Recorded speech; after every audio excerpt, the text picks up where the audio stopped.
গৌরবজনক ঘটনা 52-এর ভাষা আন্দোলনের অন্যতম ভাষা সৈনিক অধ্যক্ষ মাসুদ খান আসছেন। অধ্যক্ষ মাসুদ খান।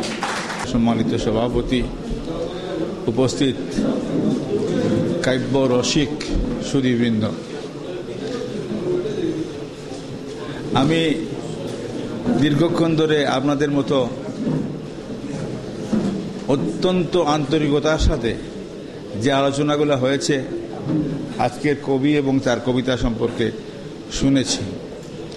আমি তার সাথে একটা বাক্য যোগ করার কিছু পাচ্ছি না, কারণ যা যা বলার সেই কথাগুলো বলা হয়ে গেছে। শুধু এই কথা বলে আমি আরও একটা কথা বলে আমার বক্তব্য শেষ করব, যে আমি মনে মনে এক ধরনের কবিতা এবং কবির সন্ধান করি, কিন্তু পাই না।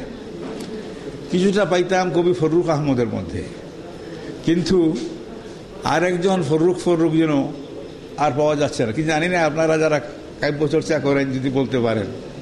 আজকে আমার মনে হলো যে বোধ হয় আরও একজন ফররুখ আহমদকে আমরা পেতে যাচ্ছি। আরও খুশি হলাম যে কবির বয়স এখনো 40ই হয় নাই, মানে তিনি এখনো নাবালক রয়েছেন। 40-এর আগে কিন্তু পুরাপুরি হয় না, একজন ম্যাচুরিটি আসে না, এখনো নবী হন নাই। যেমন ছোট্ট একটা কথা বলি, আমাকে ভাসানী সাহেব বললেন যে তুমি আমার এখানে চলে আসো, বহু বছর আগের কথা বলতেছি, তখন আমার বয়স 40 হয় নাই। তখন আমি বললাম যে আমার জন্য খুবই কঠিন ছিল বিষয়টা, তো চিঠিটা লুকাইয়ে রাখলাম এক জায়গায়, এবং মনে মনে ভাবলাম যে 40 বছর যখন বয়স হয়ে যাবে তখন আমি কয়েক মাস মাত্র বাকি ছিল আর কি, তখন আমি সিদ্ধান্ত নেব। সেই কবির আসল যে কবিতা, সেটা কিন্তু 40-এর পরে আমরা পাবো। এবং আজকে এখানে ফরমাইশ দেওয়া হয়েছে যে 2 বছর পরে আমরা একটা অনুষ্ঠান করতে চাই, এবং সেটা এইটারই ধারাবাহিকতায়। তো আমি অত্যন্ত আজকে একটা বুক ভরা আনন্দ এবং আশা নিয়ে এই অনুষ্ঠানে অংশগ্রহণ করেছি।